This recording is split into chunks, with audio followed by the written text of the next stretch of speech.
Ang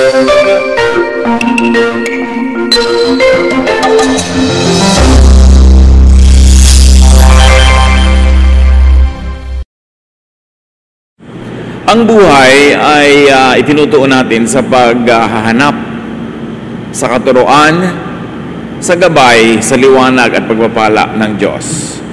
Life could be a long search for God. For some people, it becomes a very fruitful search. For others, it becomes an endless, sometimes frustrating search for God. Can God be found? Where can God be found? God in you. Ang pamagat ng ating pag-aaral. At nawa tayo'y buhusan ng Panginoon ng iba yung pagpapala at magpakilala siya ng mas malalim na paraan.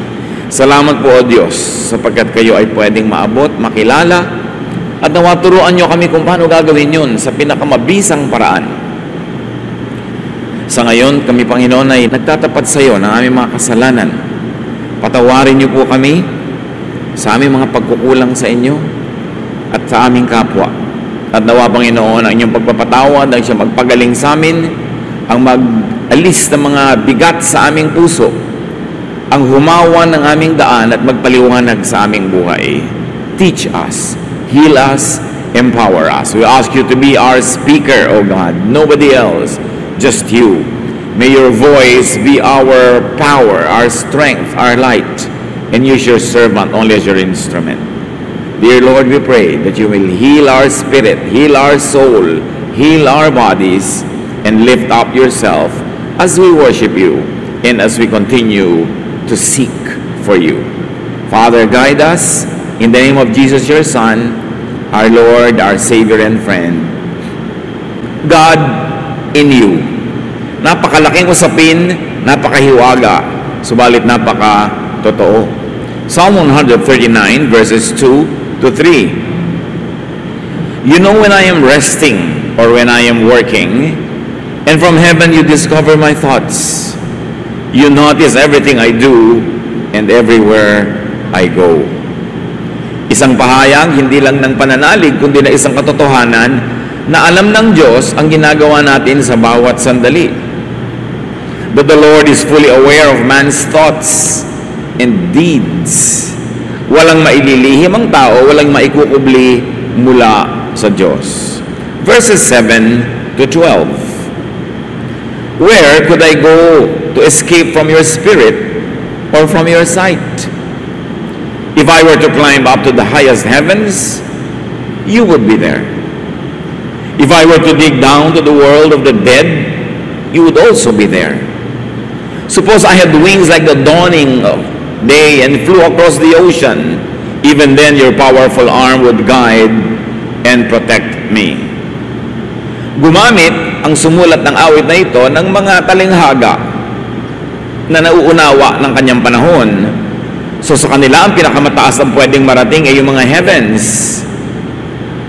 Ang pinakamalalim na pwedeng marating ay daw libingan ng mga namatay na. At ang pinakamalayong pwedeng marating ay sa ibayong dagat.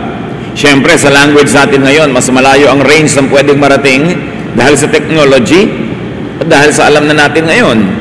Pero sa kanilang panahon, ang ibig lang sabihin ng sumulat, sukdulan man ang gawin niyang paglalakbay, yung pinakaabot at pinakamalayong pwedeng marating ng tao, hindi pa rin niya pwedeng takasan ng presensya ng Diyos. Nandun pa rin ang Diyos. At hindi lang nandun, kundi nandun upang magbigay ng kanyang paglilinaw, pagpapaliwanag, guidance, protection. Verse 11, or suppose I said, I'd hide in the dark until night comes to cover me over. But you see in the dark, because daylight and dark are all the same to you. So isa pang extreme sa kanila, gabi. Nung kasi yung dilim ng gabi, madilim talaga. Pero kung ano man ang uri ng dilim na pwedeng ma-imagine ng tao ngayon, sabi, hindi pa rin yun ang sapat para hindi makita ng Diyos ang nagaganap sa buhay ng tao. The Lord is not only everywhere, but the Lord is with man, even in the darkness. Marami kasi noon nagsasabi at naniniwala na ang Diyos ay wala sa dilim. Nasa liwanag lang siya dahil siya ay liwanag. Pero sabi nitong sumulat, kahit pa nga sa dilim, nandun ka pa rin. Psalm 139:18, "And when I awake, I will find you nearby." Magising ako, makatulog, nandun ka sa aking tabi. The Lord is nearby, even in the light of day. God is always with man. God knows man. At bilang tugon, bilang ganti, ano naman dapat gawin ng tao? Because God knows man, man should know God. Beginning from within himself. Kung ginamit dito sa awit na ito, sa tula, na sa talighagan ng sabi, yung pinakamalalayong pwedeng marating ng tao at nandun pa rin ang Diyos, kung gano'n ang pinakamalapit at pinakamadali at pinakadapat na pagsimula ng paghahanap sa Diyos, hindi sa malayo, kundi sa malapit. Doon sa kayang-kaya ng tao, sa kanyang kalooban. Why? Because God is within him. Why should man begin within himself in search of God? And here when I say man or himself, I mean tao sa Tagalog. Man or woman, sangkatauhan. Bakit kailangan sa ating kalooban, sa kaloob-looban natin tayo magsimula sa paghahanap sa Diyos? Because even the Bible says that we are the temple of the Holy Spirit. Tayo mismo ang templo ng Espiritu ng Diyos. Saan mo ba siya hinahanap? Di ba sa kanyang templo? Pero sabi, ang Diyos ay hindi nabubuhay sa templong gawa sa bato, sa bakal, gawa ng tao, kundi ang puso ng mananampalataya, yung kalooban ng taong nilikha niya, ang siya niyang tahanan. Man should and could see the kingdom of God, according to the Bible, by being born again. John 3:3, Jesus replied to Nicodemus, "Very truly I tell you, no one can see the kingdom of God unless they are born again." So, the kingdom of God, the kingdom of heaven, God's presence, salvation, all these words are used interchangeably. Isa lang ang kahulugan, yung paghahari ng Diyos sa buhay ng tao na magliligtas tuloy sa Kanya sa kapahamakan, doon sa kabilang buhay at maging dito. Kaligtasan mula sa paghahari ng kasalanan, kaligtasan mula sa napakaraming panganib. Salvation in all its aspects could be found when people find the kingdom of God. And Jesus says that for you to find the kingdom of God, you have to be born again. Born again means seeing the kingdom of God. Hindi naman ito yung sobrang na-oversimplify na formula na pumikit ka, magdasal ka ng ganitong formula prayer, born again ka na. Well, if you understand its meaning and really do it in great faith, you could see the kingdom of God. The formula by itself is just that, a formula. Huwag nating ipapalit yung formula doon sa tunay na sinasagisag nito. Malalim na pagkaunawa sa Diyos. Kaya tuloy, nakikita mo siya, nakikita mo ang kanyang kaharian, hindi ng physical na mata, kundi ng ating puso. If you have to see the kingdom of God, but God and the kingdom of God is in man, what should you do? You should travel inwardly. Luke 17:21, Jesus says, "The kingdom of God is within you." Bakit niya sinabi yun? Sabi niya, huwag kayo maniniwala pag sinabing, ayan na, nando na ang kingdom of God, nasa disyerto, huwag kayong pumunta. Pag sinabing nandoon sa loob ng bahay na yun, huwag kayong pumasok. Pag sinabing nandoon sa ganung lugar, di nyo kailangan habul-habulin. Sabi niya, dahil ang kaharian ng Diyos ay nasa sa inyo. Ang paghahari ng Diyos ay suma sa inyo. Ang tunay na templo ng Diyos ay kayo. Therefore, being born again means seeing the kingdom of God within you. Mahalagang usapin ito, mga kapatid, ating pagtuunan ng pansin. At huwag natin padaanin sa antok na hindi natin nadinig at naintindihan. That the kingdom of God is within you, not outside of you, not in the clouds. That the kingdom of God is discovering the image of God in you. It is reviving the lost image of God in you. Reviving the Spirit of God that was given to Adam and Eve. Reviving the image of God that was given to every person. Napakainam na intindihin ito. Because throughout time, organized religion, institutionalized faith, have distanced man and God. Kung minsan ay pinalalayo ng mga organisadong relihiyon ng Diyos para yung relihiyon ay maging napaka-importanting daan patungo sa Diyos. So that the priests would be important and they would be filling the gap, the supposed gap between God and man. Institutionalized religion has placed God beyond the clouds. But Jesus says, the kingdom of God is within you. Hindi mo kailangang mag-pilgrimage kung saang-saang lugar sa paghahanap sa Diyos. Hindi mo kailangang umakyat ng mga bundok, lumusong ng mga libis. Hindi mo kailangan tumawid ng mga dagat. Ang kailangan mo ay gawin yung pinakamahalagang paglalakbay. Papasok sa iyong kalooban sapagkat naroon ang punla ng Diyos. Naroon ang kanyang espiritu. Naroon ang image of God that was given to every human being. Matthew 1:23, the virgin will conceive and give birth to a son, and they will call him Emmanuel, which means God with us. Kaya napakaganda pong metaphor ang pagdadalang tao ni Maria. Sapagkat sa kanyang kalooban, sa kaloob-looban niya, sa kanyang sinapupunan, naroon ang anak ng Diyos. Naroon ang Diyos, naroon ang kingdom of God. Kaya tayo man, nandun din sa ating loob ang Diyos, bagamat hindi naman sa ating sinapupunan dahil hindi natin siya kailangan ipanganak. Pero kinailangang ipaliwanag at ipakita sa malinaw na paraan na ang Diyos ay nasa loob ng tao, wala sa labas. Kaya sabi, kailan ako pupunta at saan ako pupuntang pwedeng wala ka? Sabi niya, wala. Kahit saan ako pupunta, nandun ka. Bakit? Kasi kasama kita. Kasi ang Diyos ay sumasa atin. Ang isang malaking pandaraya ay papaniwalain kang napakalayo ng Diyos sa iyo. Pwedeng damdamin mo lang emosyon ang nagsasabi sa parang malayo kasi malayo ang iyong loob, malayo ang iyong gawa, malayo ang iyong asal, pero hindi pwedeng lumayo sa iyo ang Diyos because you are the temple of God. Ang isa sa mga pinakamaimportanteng pilgrimage sa gawin ng tao ay siyasatin ang sarili, maglakbay patungo sa kanyang sariling kalooban.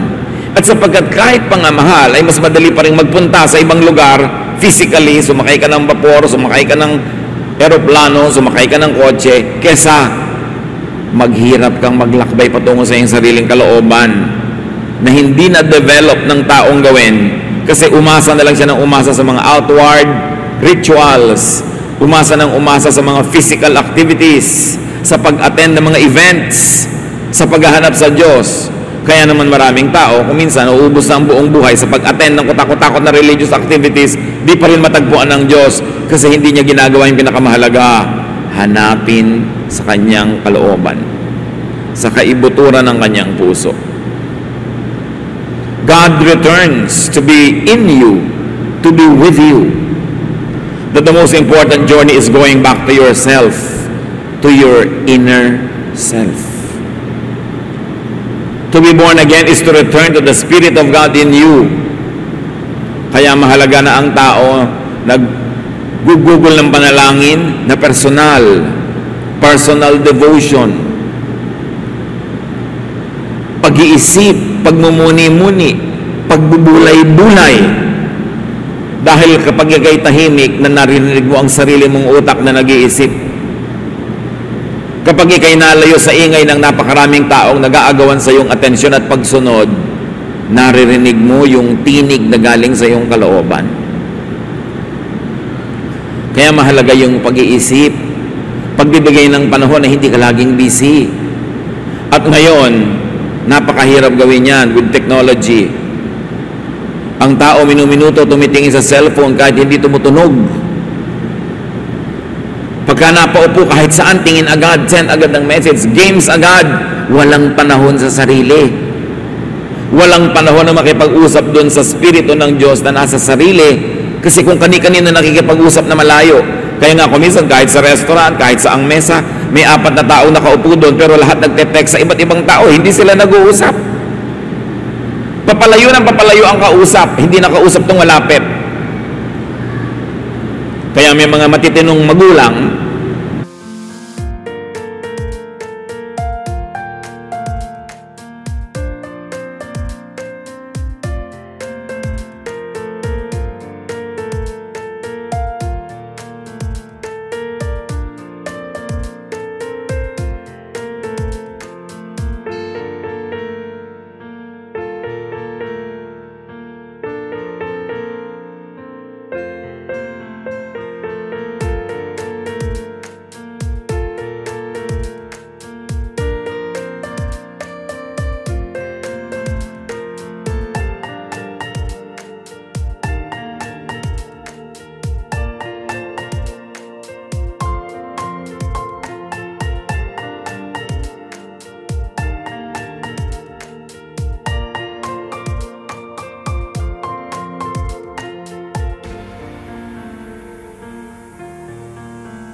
maraming ina, pag umuwi ang tatay galing sa abroad, nagtatrabaho, magbabakasyon, bawal mag-text ang mga anak.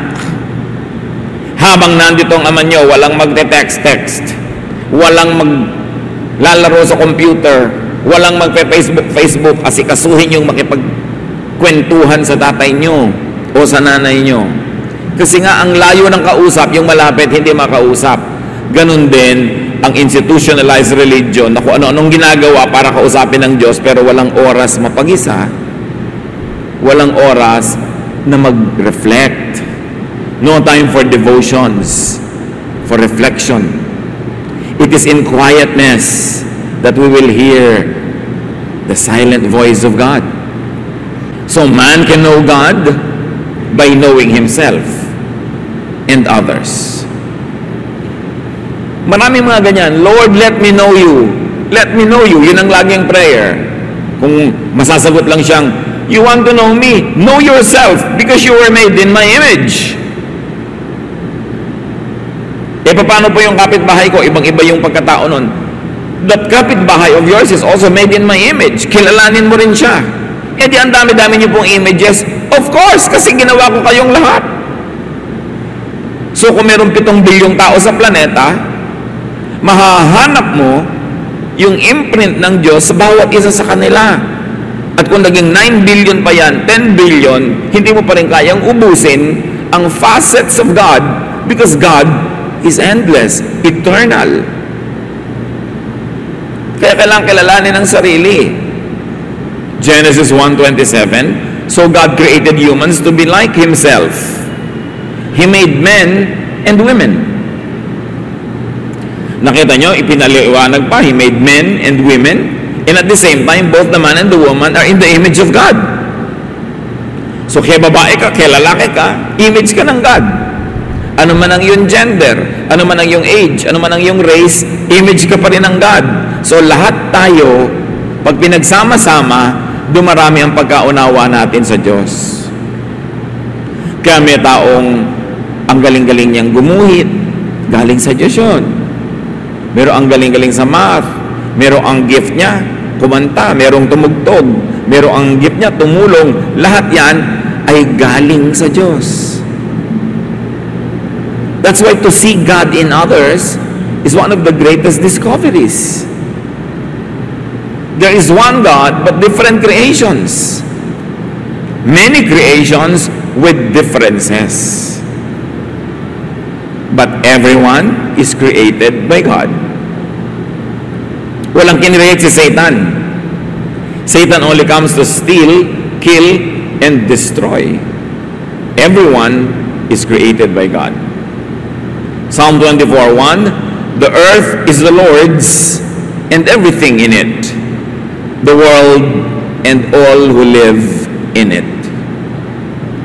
So kahit yung taong hindi mo masyadong gusto, nilikha din yun ng Diyos. Yung mga talent na hindi mo alam at hindi mo hilig, gusto rin yun ng Diyos. Ibinigay lang niya sa ibang tao. Kaya ang paghahanap sa Diyos ay hindi sa mga ibabaw ng mga banal na bundok. Hindi sa mga yungib-yungib.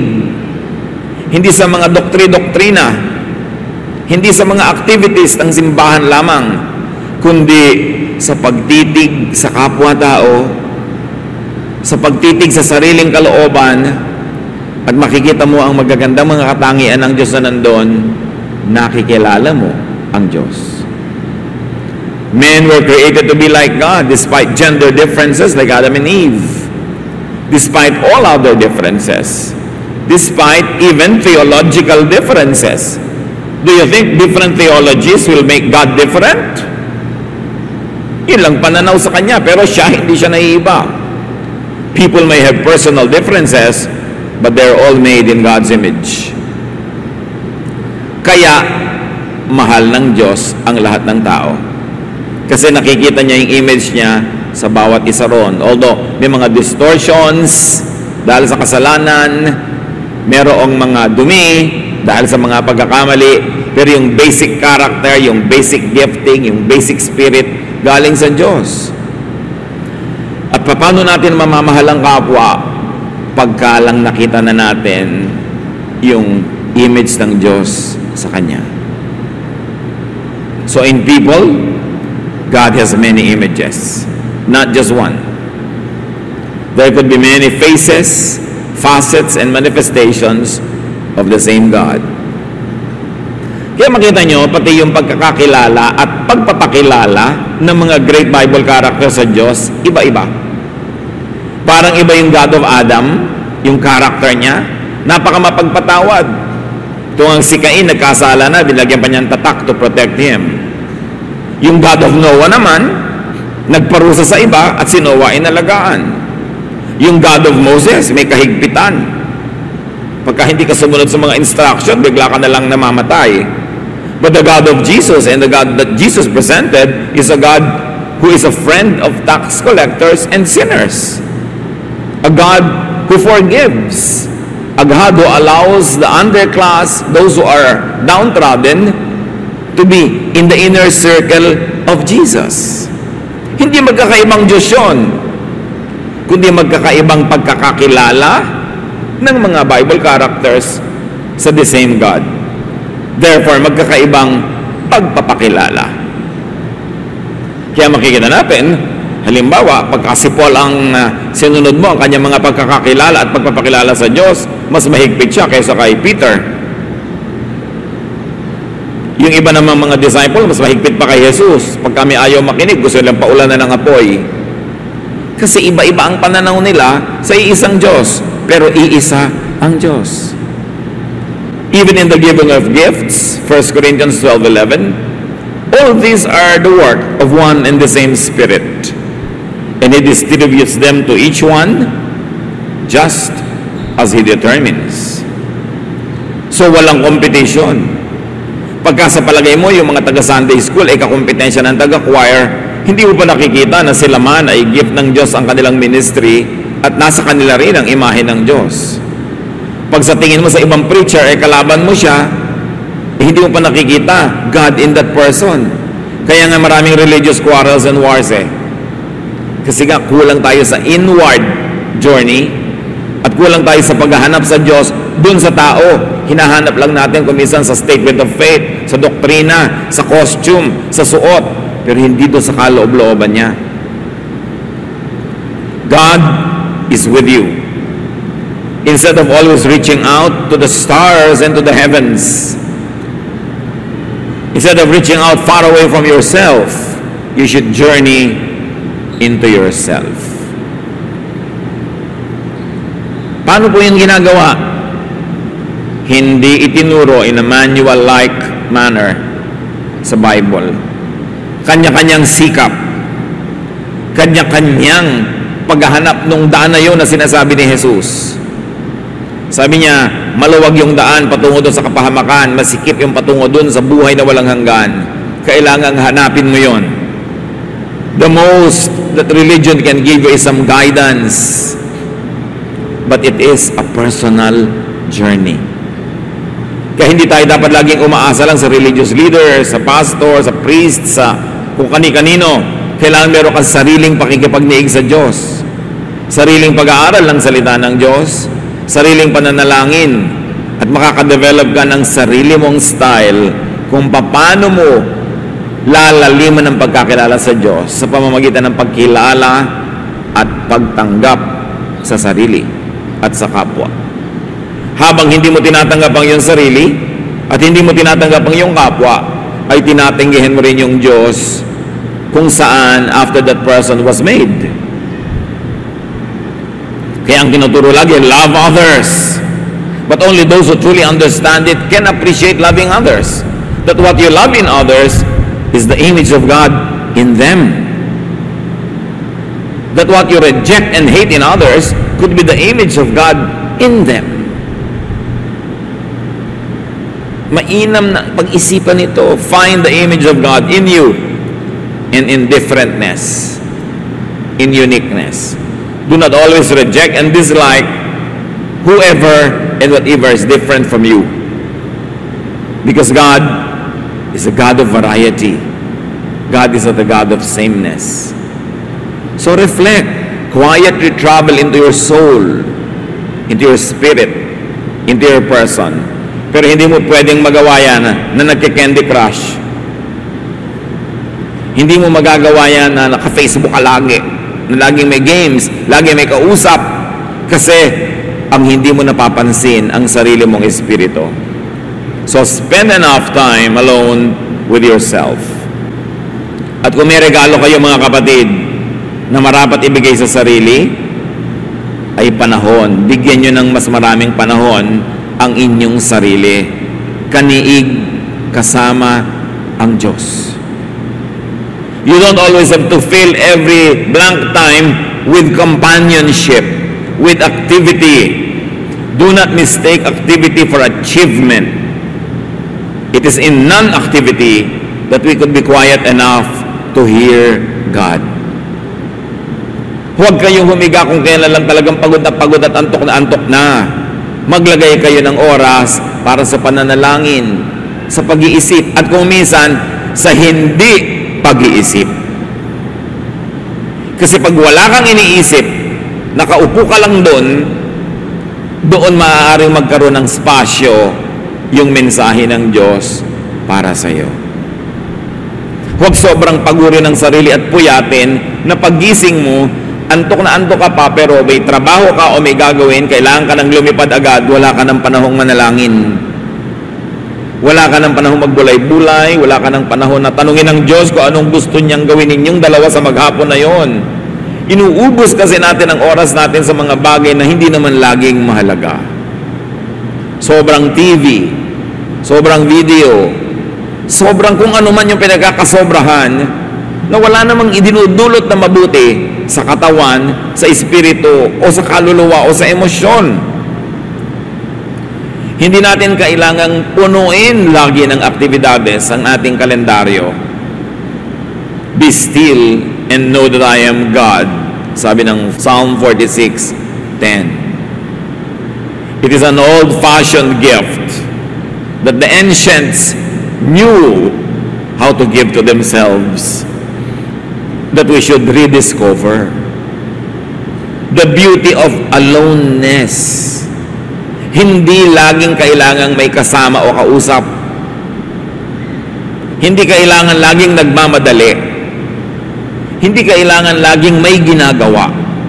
Alam niyo nung araw, ang mga ninuno natin, marunong. Halos bawat bahay may silyon o may duyan. Uugoy-ugoy silang ganon, uugoy-ugoy. Alam niyo ba na sa pag-ugoy-ugoy na ganon, dahil sa rhythm ng katawan na ginagawa, dumadating yung mind sa level of freedom from attachment to certain earthly thoughts. Kaya marami silang nagagawang pagbubulay-bulay, pagdidili-dili, pagmumuni-muni. Kaya kahit sa ating mga ancient rituals, yung mga babaylano, mga princesses ay nangakaupo sa duyan, uugoy-ugoy, uugoy-ugoy. Para rin yung ginagawa ng psychiatrist na titingin kasi isang bagay na sasayaw-sayaw, uuga-uga, because it teaches you detachment from the present, from the here and the now, so that your spirit could transcend the material boundaries around it. Huwag nating alisin, mga kapatid, yung hiwaga ng ating pananampalataya. Yung hiwaga sa pananampalataya. Mula nung ang Biblia ay na-translate, na isalin sa mga wika ng karaniwang tao, progressively and increasingly, nagkaroon ng sobrang interes sa ibig sabihin ng bawat salita, bawat tuldok, bawat kataga. Kaya nagsimula doon ng walang katapusang giyera dahil hindi naman nagkakasundo-sundo lahat ng tao kung ano talaga ang kahulugan ng salitang ito, ng katagang ito, ng talinghagang ito. People got obsessed with the meaning of each word. They wanted to find out what everything meant, that they forgot to behold and to appreciate the mystery of the unknown. Nawala yung hiwaga, ang lahat na lang natapunan ng nakakasilaw na liwanag, na kuminsan hindi naman laging tamang liwanag. Lahat na lang gustong maunawa at maintindihan. Hindi natin kayang maunawa at maintindihan ang lahat ng hiwaga ng Diyos. How can the finite mind of man totally comprehend an infinite God? So to attempt a complete understanding, to attempt an academic understanding of God, to attempt a theologizing of everything about God, is to diminish God and put Him down into levels where people can reach Him, but in a very low level. Huwag nating ipagkait sa Diyos yung pagiging Diyos, na mayroon siyang hiwaga, na mayroong mga bahagi niya na nakakubli sa likod ng mga ulap, na mayroon siyang bahaging maliwanag at may bahaging nakatago kumisan sa dilim at katahimikan, na hindi pwedeng ipaliwanag ang lahat ng bagay to the satisfaction of the human intellect, because God is not man. At sinabi niya, I speak only in human terms because of your natural limitations. My thoughts are not your thoughts. Your ways are not my ways, because my ways are higher than yours. And if the ways of God are higher than yours, can we attempt to reach and understand all His ways? We cannot. Kaya kuminsan lahat ng tao ay tinatanong, kahit sa Facebook where I do counseling, Pastor, pwede po bang gawin to ng Christian? Pwede po bang gawin nyo? So, bakit ba kayo tanong ng tanong? Hindi nyo isipin, hindi nyo itanong sa Diyos, at hindi nyo rin sundin yung sarili nyong damdamin. Kasi ang Panginoong Diyos ay nagpapakilala sa bawat isa, hindi lang sa tinatanong nyo, hindi lang sa mga specialist. Bawat isa ay nilikha sa imahe ng Diyos. Sinanay lang ng relihiyon ng mga tao na maging sunod-sunuran na lamang at dependent sa kung anong sinasabi mula sa pulpito. Hindi na tuloy sila nag-iisip para sa sarili. Hindi na nananalangin para sa sarili. Pati panalangin, Pastor, ipag-pray niyo po ako. Bakit? Hindi ka ba makakapag-pray? I will be delighted to pray for you and to pray with you, but do not think that you always have to be prayed for, because you should pray. God wants you to pray. God wants to reveal Himself to you through your personal prayer. Bakit kailangan laging iutos sa iba? Gusto mong maintindihan ng Bible, attend ka lang ng Bible study para kung ano yung theology nung nagtuturo, yun na yung lululunin mo. Kailangan mag-aral ka rin. Kailangan saliksikin mo mag-isa. Hindi mo kailangan mag-Bible school para maintindihan ang mga isinulat sa Bible, kasi yung nagsulat nga ng Bible, hindi nag-Bible school. Kaya lang sobrang pinataas ng mga Bible schools at ng mga simbahan yung Diyos, para walang makaabot kundi sila, at kailangan mo sila para abutin nila ang Diyos para sa iyo. Religion has placed itself in the center of the economy of spirituality, to the point that people think they can no longer reach God without the religious people, the religious system, and the religious activities. Si Noah, nagtumpok ng konting bato, nag-offer, yun ang kanyang ginawa sa Diyos. He did not need a priest. Yung mga tao nung araw, si Abraham, umakyat ng bundok, dinala niya ang kanyang offering. Hindi niya kailangan na mayroong mamagitan doon, hindi niya kailangan may mga choir, hindi niya kailangan na may mga usherette. Well, we need it now to have order, but do not forget, these are non-essentials. Because God is with you. God is in you. Pwede kang sumamba mag-isa. So sabihin pa, bakit po nagpupunta sa church? Kasi may mga special gifts na ibinigay sa ibang kapatiran na mamiminister sa iyo, magagamit mo, matututunan mo, maririnig mo, at meron ka ring gift na magagamit ng iba, so that together we become a family. But do not be deceived into thinking that you cannot worship God by yourself. At yan ang nawala na kailangan nating ibalik, mga kapatid. Personal worship.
When was the last time that you were alone in your house or room or forest or anywhere na sumasayaw ka sa Panginoon kung gusto mong sayawan?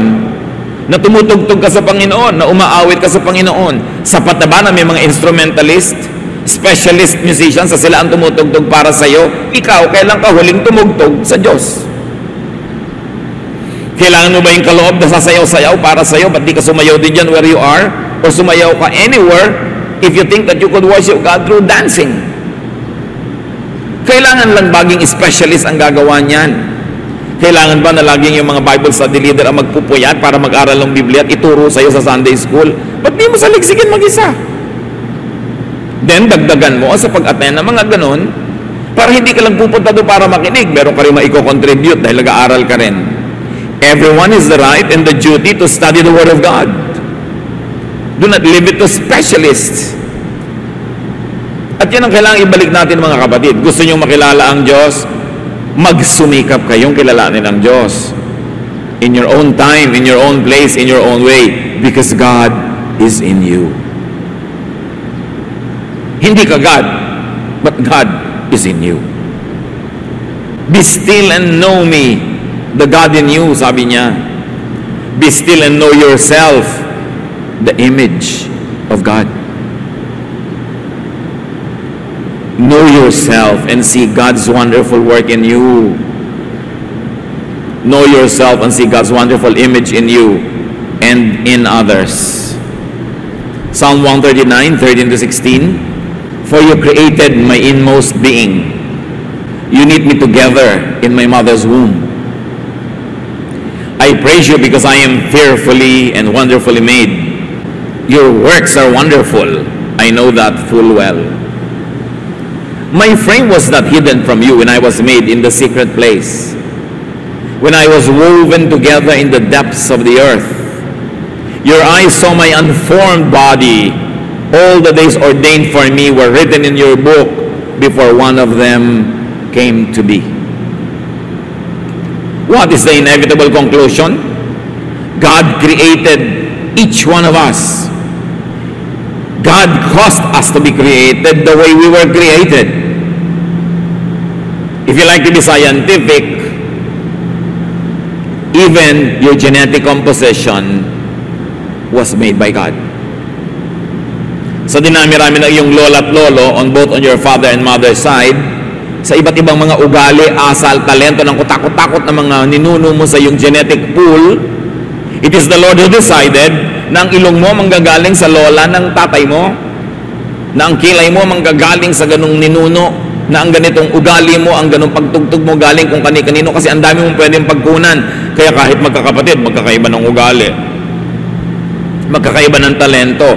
Dahil pareho nga ang tatay at nanay nila, pero sa genes, sa dugo na dala ng tatay at nanay nila, nananalaytay ang napakaraming mga dugo ng napakaraming iba't ibang mga ninuno. And you are not an accident. Nobody is an accident. Everybody is wonderfully made. Kailan kaya natin maintindihan yon? Kailan mo maintindihan, kapatid, that you are wonderfully made, at hindi lang yan pang-uto? Kasi if you were a mistake, sino nagkamali? Di ang Diyos? At kailan natin maintindihan na hindi lang tayo ang wonderfully made, kundi pati ang kapwa natin? pati yung kapwang hindi natin kamukha, pati yung kapwang ayaw natin, Diyos pa rin ang gumawa sa Kanya. Kailan lalawak yung pag-ibig natin beyond the self? But to embrace and love God who is in everybody.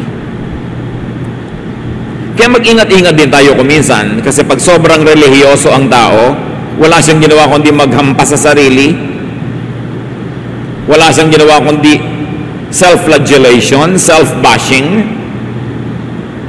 Lagi na lang niya sinasabing, wala akong kwenta, wala akong kahalahalaga, ako'y marumi, ako'y makasalanan. Well, it is true, it is not the complete, and it's not the biggest truth about you. The biggest truth about you is that you are the temple of the Holy Spirit, that God's image is in you, that God is in you. Kung natalsik-talsikan ka man ng putik ng mga dumadaang sasakyan habang naglalakad ka, hindi ka putik, natalsikan ka lang. Kung nadapa ka man at nasugatan, hindi ka galos o sugat, nasugatan ka lang.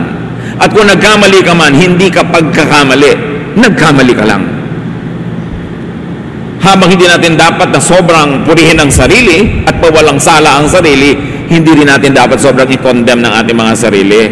Kasi binabaliwala natin yung pagpapala na ibinigay sa atin ng Diyos. Yung Diyos ko, ako po'y walang karapatan, wala pa akong karapat-dapat dito. Hindi yung totoo, may karapatan ka kasi anak ka ng Diyos. Kung minsan sobra tayong dramatic sa ating pagpapababa sa sarili, hindi mo malaman kung inuuto natin ng Diyos para lang manipulate natin siya, maibigay yung gusto natin na sobrang pagpapakumbaba tulad ng ginagawa ng mga may kailangan sa kanilang mga amo. Habang hindi tayo dapat magyabang, pero huwag nating lilimutin, we were made in God's image, so we treat ourselves with dignity also. Kahit tayo nagkakamali. Kahit tayo nasusugatan. Kahit tayo nagkakasakit, hindi tayo yung sakit, hindi tayo yung mikrobyo, nagkakasakit lang tayo. At meron tayong manggagamot. At ganun din dapat ang pananaw natin sa ating kapwa. Yung kapwa mo, hindi siya kasalanan, siya ay nagkakasala lang. Hindi siya marumi, narurumihan lang. Hindi siya salot. Kuminsan lang talaga, para siyang sinasalakay ng mga salot. Kailan natin mauunawa na ang Diyos ay nasa ating lahat? Na pag pinagkaitan mo ang iyong kapwa, pag siya inilinlang mo, pag pinagsamantalahan mo siya, pag kinawawa mo siya, ay ginagawa mo yun sa Diyos. Pag tinatalikuran mo ang iyong asawa at ang sumpa mong katapatan sa kanya, ay pinagtataksilan mo ang Diyos. Pag pinapabayaan mo ang mga tungkulin mo sa iyong mga anak, ay pinapabayaan mo ang Diyos na nandun sa mga anak mo na yun. Tuloy, nasisira ka nilang pagkatao, nagkakaroon ng negative na ugali, nawawasak ang kanilang mga behavior, damaged. Napagkakamalang tuloy natin silang salot, pero sila'y biktima pala. Be careful with how you treat other people, because God is in them also. And you cannot find this image of God uniquely given to you and to people if you would insist on imposing molds and uniformity and sameness on everyone. We've got to appreciate our differentness because God made us so. Sabi nga nung Psalm, you have ordained for me all the days of my life. Hindi naman ibig sabihin na itinalaga na ng Diyos kung sino ang mapapangasawa mo, kung anong kakainin mo sa araw na to, pero dahil sa genetic composition na ginawa niya sa iyo, para na rin niyang binigyan ka ng landas na tatahakin. Kasi kung ang talaga ibinigyan niya sa iyong gift, music, hindi ka siguro magiging engineer. Pwedeng hindi ka maging tunay na musician, pero nagme-music ka pa rin whenever you can. Kasi yun ikaw yun ang takda, yun ang kapalaran. Kaya huwag din nating kontrahin yung nakatakda sa kapwa. Kung saan siya nakahilig, doon bumuwal. Yun talaga ang gusto niya na propesyon, yun ang gusto niyang buhay. Di yun siya, ginilikha siyang ganun, kaya niya gusto. Tinuruan mo ba siyang magustuhan niya yun? Hindi. Likas. Nakatakda. Tingnan natin yun. Huwag natin gawing misyon na baguhin ang lahat ng tao. Ang gawin nating misyon, madiskubre kung ano ang ibinigay sa kanya ng Diyos at tulungan natin siyang yumabong, mamulaklak. Huwag din nating pigilin ang ating sarili lagi na akala natin yun ay kinatutuwa ng Diyos dahil binigyan tayo ng Diyos sa mga likas na hilig, likas na galing, likas na talento. At ang paglinang, ang pagdevelop sa mga yon is a great act of worship because you are doing God's will for you. So know God. But how can an infinite God be known by finite men? Know what was given to you. You were made in God's image. You are a revelation of God. Know what is revealed through you. Sa mga ibigay sa iyong kakayanan, God interacts in human history.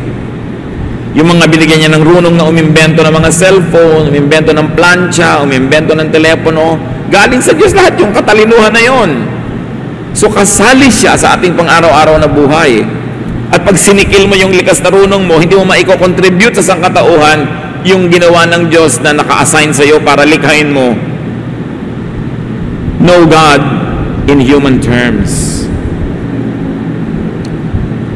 Akala ng iba, kailangan mo pang magpakadalo-dalubasa sa theology para makilala ang Diyos.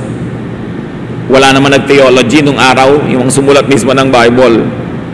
Kilalanin mo ang Diyos in your language, in your context, in your experience. Hindi lang sa mga seminaryo nagpapakilala ang Diyos. Hindi lang sa mga pulpito nagpapakilala ang Diyos sa iyo. Sa araw-araw na buhay mo, kasama mo siya. So makinig ka. Maging sensitive. Know God in your terms. Because God will not reveal to you what is beyond you. Hindi naman ipapaabot sa iyo ng Diyos yung hindi mo abot eh. So saan mo makikilala at paano mo makikilala ang Diyos? Doon sa abot mo.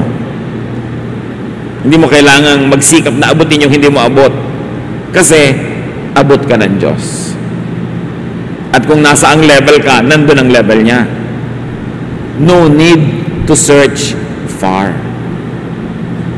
Hindi kailangan mag-pilgrimage sa mga holy places. Walang ganon. May mga places lang na pinanggarihan ng mga historical events associated with religion.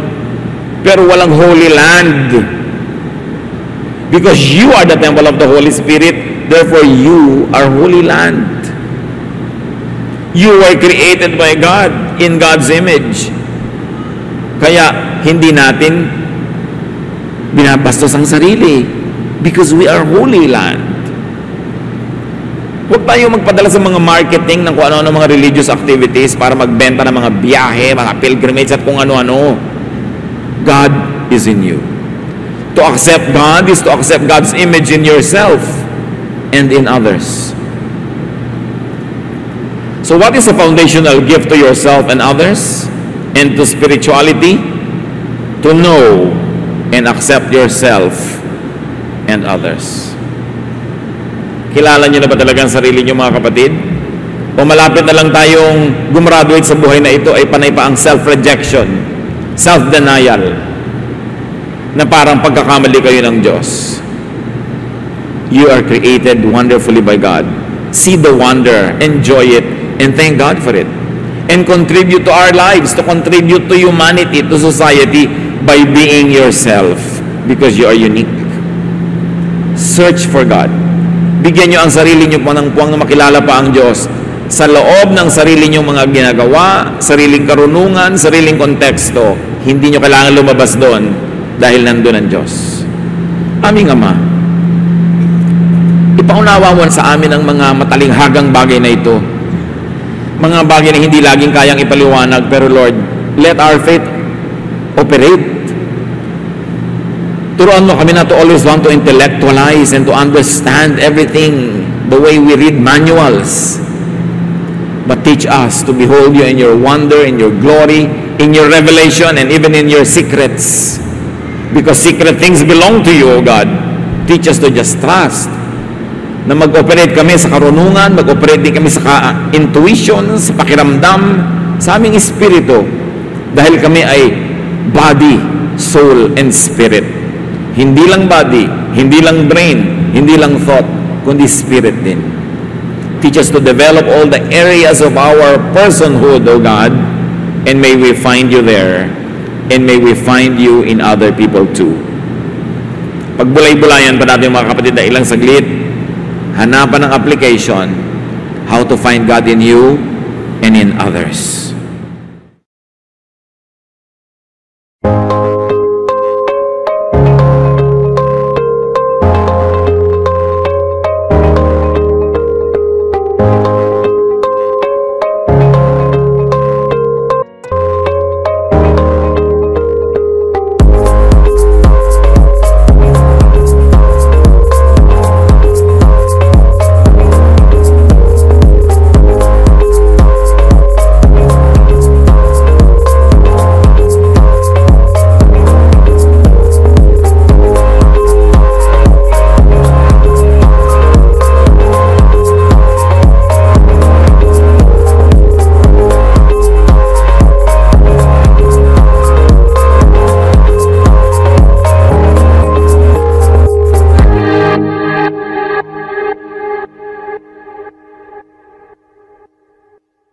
Love to you, mga pamangkin.